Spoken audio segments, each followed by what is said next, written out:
Hello, my name is Kristen, and I am obsessed with all things play-based and child-led learning. Truly obsessed. I am here to help you navigate the messy and the magical on your journey to a play-based program. It is truly magical on the other side, and I want you to feel each day what I feel when I walk into my classroom. I am the homeschool mama to 4.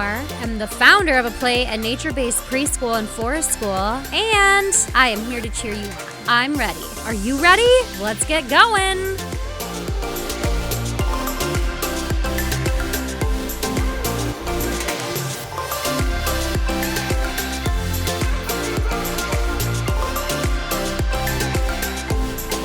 I just got done creating a 17-page guide to documentation for anybody who is interested.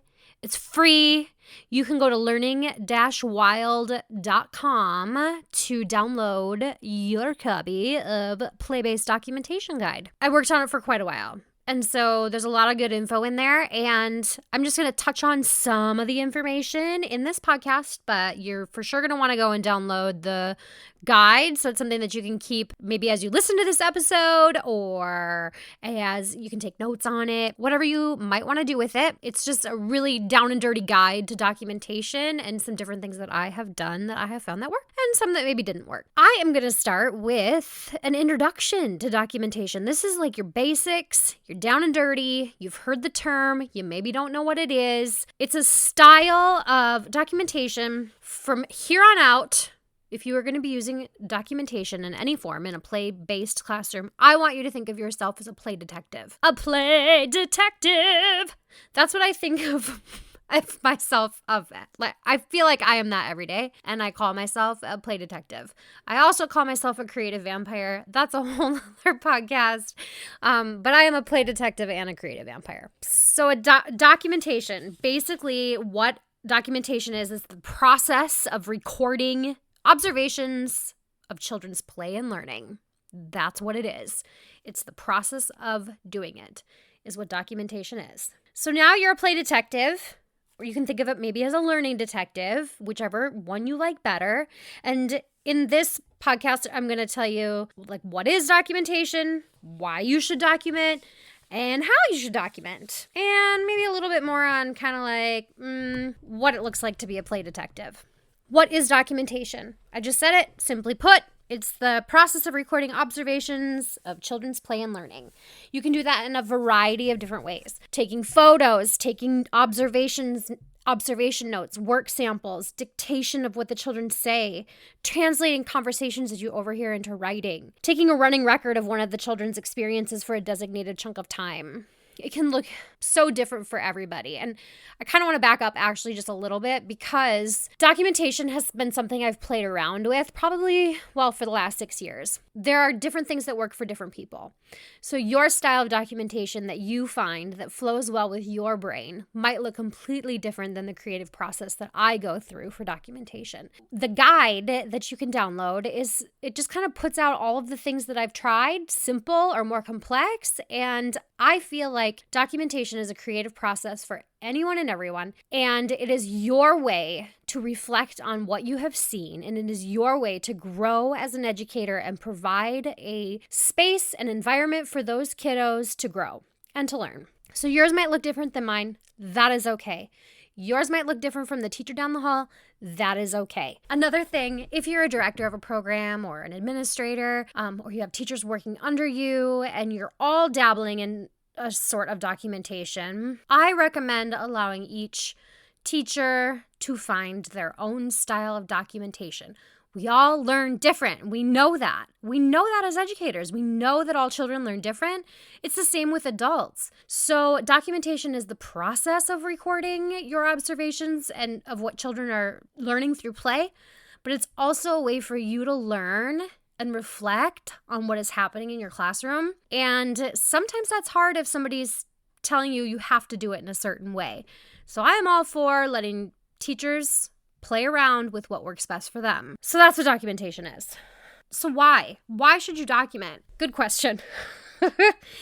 Documentation really is for 3 different pieces. It's for the teachers, it's for the children, it's for the parents. For the teachers, I just kind of said it.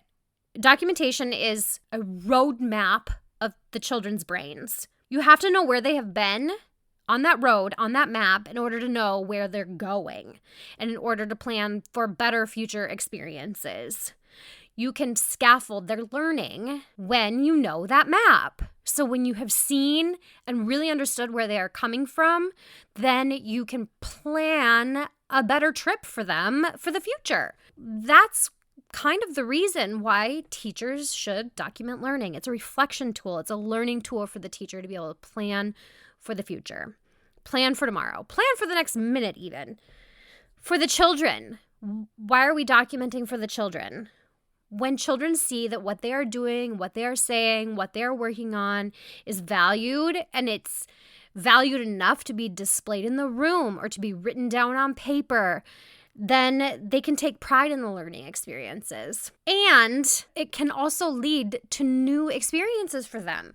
They might, if you have like a documentation panel up on your classroom wall or a bulletin board, they might see a photo of something somebody did in the past and say, wow, that's really cool. I want to try that. In one of the styles of documentation that I use is a teacher journal, and the kids love to flip through it to see what we have done in the past. Like, oh, I remember that. So it's a fantastic way to talk about past experiences, but also to spark curiosity for future experiences, for future kids who come through the program who are looking back on what other children have done. And I think documentation is important as well for the parents. It is a way for you to pull out, to be that play detective for the parents so that you can pull out all of the learning, pull out all of the standards, whatever you need to do in order to show them that in this photo of Sally and Tommy playing, they are meeting this standard, this benchmark, this indicator of progress, whatever your state, community, or county, or however your state does it. You can write all of those things under the caption of the photo or whatever it may be that you are providing to parents. When you use like a social media site, this is also a form of documentation, posting a photo on social media and then telling whoever is following that social media channel, look this is what we did today, and these are all of the things that the kids learned through this play experience. So it's just a really good way to validate what we are doing in our programs, because sometimes play-based learning, well, lots of times, play-based learning isn't valued as real learning. It's looked at as the fun. So it's just a really good way to speak to the wolves and to let them know that we have serious business here in this play world. So that brings us to all of the different ways of how you can document, and you can read a lot more about these. I'm kind of just going to point out a couple of my favorites that I have done in the past, but the rest you'll be able to read through in the guide, and then I just recommend doing it like a Google search because you can find a lot of good blogs and things out there that of things that people have done with their different documentation styles. So there's lots of different ways to document. And again, I think that it is very much intrinsic to you and your personality, your learning style, and which style of documentation that will work well for you, and play around with it. Don't feel like you have to stick with one thing all year. However, there have been times where I've committed to one thing for a whole year and I've learned a lot. So I don't discredit that at all, but I am the kind of person who likes to try new things. So how you should document photos, videos. I have like 21,000 photos on my photo reel on my phone right now. That's a lot. Photos are a huge source of documentation for me. They help me remember what I was seeing. Videos. I love to take videos because that is like the most authentic way to say, wow, look at what happened here. Look at how they made this seesaw out of a log and two stumps on the ground, or a stump on the ground and one big log. Photos and videos. Many classrooms do documentation panels, displays. You can read more about that in the free guide. The one that I wanted to get to was, well, there's two. One, my two preferred ways, or ways that I have found that worked really well. Maybe they're not preferred, but one is a style of digital documentation. And the app that I used for a good year, this is the one I committed to for a 9-month school year, was called Story Park. And I know there's a listener too who is friends with the creators of Story Park. I mean, so that's really cool. That was a really cool connection because I know I mentioned Story Park in a different podcast. However, we committed to doing Story Park. This was about 4 years ago for a full 9 months. And we paid for it. It's not the cheapest app in the world, but it was really cool. And there's reasons why we stopped using it, and I'll go into that in a little bit. But basically, we would take, each child had their own file within the app. And when we would take photos, we could tag the children in the photos and it would go into their little digital file. And then I had taken the time at that point in time, and it could be different now. They didn't have any of the Minnesota Early Childhood Indicators of Progress in there. So I manually went in and I made all of these different tags for the photos that would tag all of the standards that the children were meeting through that experience that they were doing at the time. So you could tag the child in the photo. It would go into their digital file. And then you would also tag it with these hashtags of all of the indicators of progress. Then it would collect all of that data on each student. And this was the coolest part. It would spit out a pie chart of the different domains that I had put in there of early learning. So there's 4 domains. And it would show where, like, how many photos we had tagged of this child in the creativity and the arts, or language and literacy, or cognitive or physical.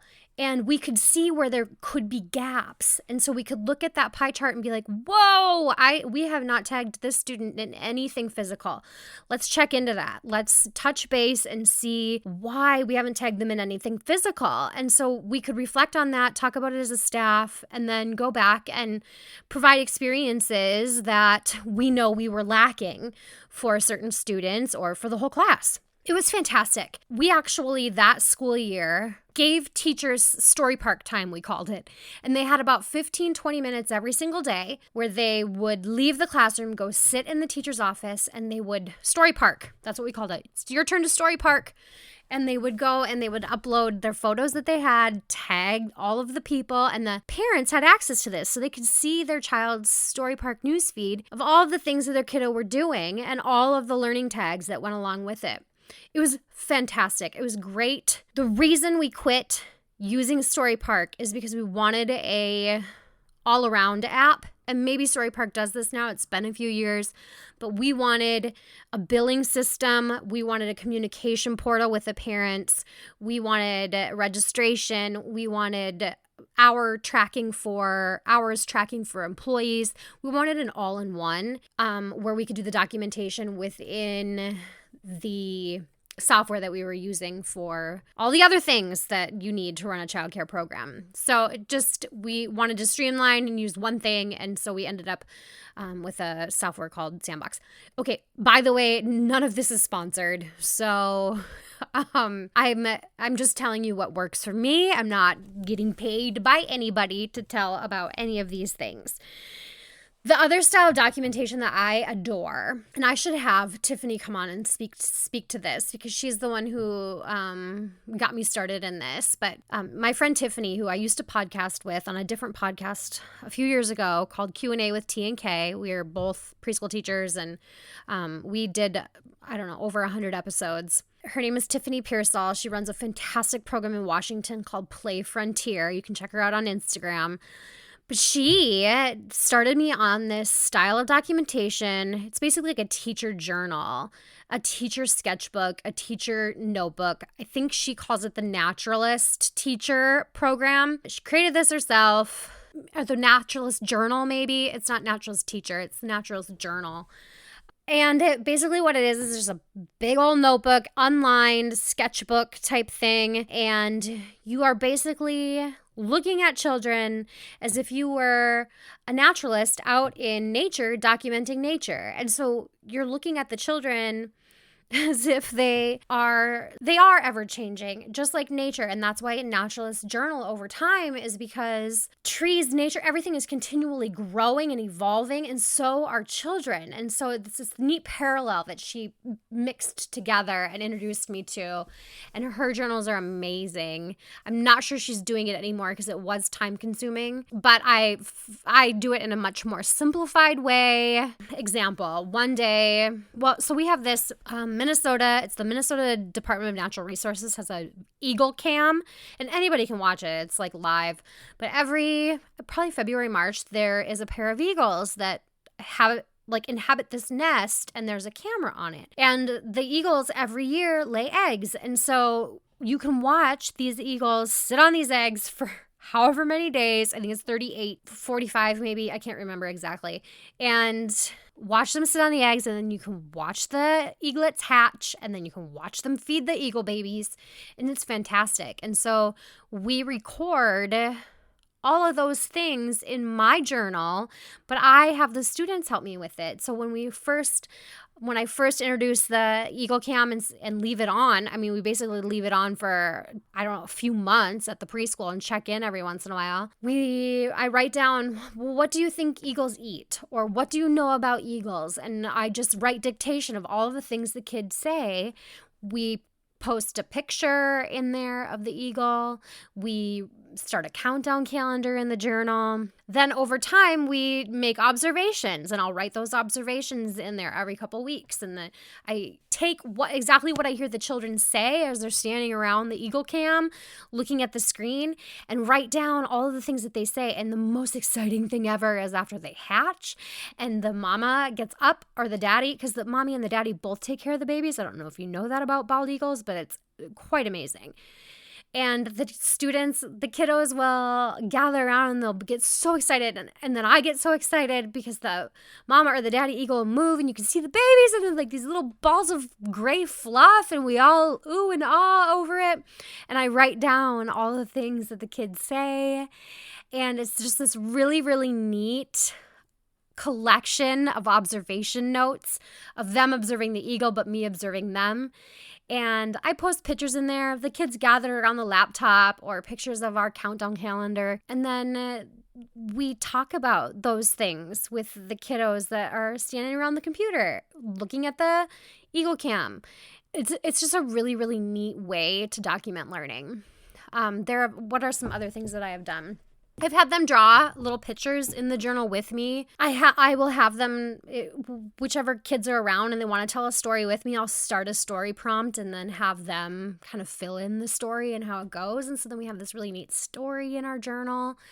I use it in a variety of ways and I try new things and some things work and some don't. And some pages are beautiful and some are just black pen on paper.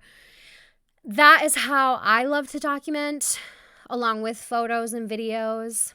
I also really love to use Instagram to show parents what we're learning in our program. Like I said, everybody's style of documentation is very different. There are things called floor books, and there are many different types of apps that you can use. There's social media sites you can utilize. There are classroom apps that you can use to document learning. You can do simple bulletin boards for documentation, post-it notes. There's so many different ways to document, and download the guide because that will give you just a tangible thing that you can go back and refer to when you forget this podcast in a couple weeks. And again, don't be afraid to send me messages on Instagram. I will answer back. And if I don't know something, I'll try to find the answer. So yeah, hit me up on Instagram, download the guide, learning-wild.com. You can find it right there on the homepage. I hope that you found this podcast valuable, and I hope you find the documentation guide valuable, and be a play detective. And once you start, it's really hard to stop. I hope you guys all have a fantastic day. Hey, I need you to do me a huge, huge, huge, huge favor. If you liked listening and you want to be able to hear more, can you please go onto iTunes and leave me a 5-star review? I would so appreciate it. And then connect with me on Instagram. It's learning.wild. We'll see you around.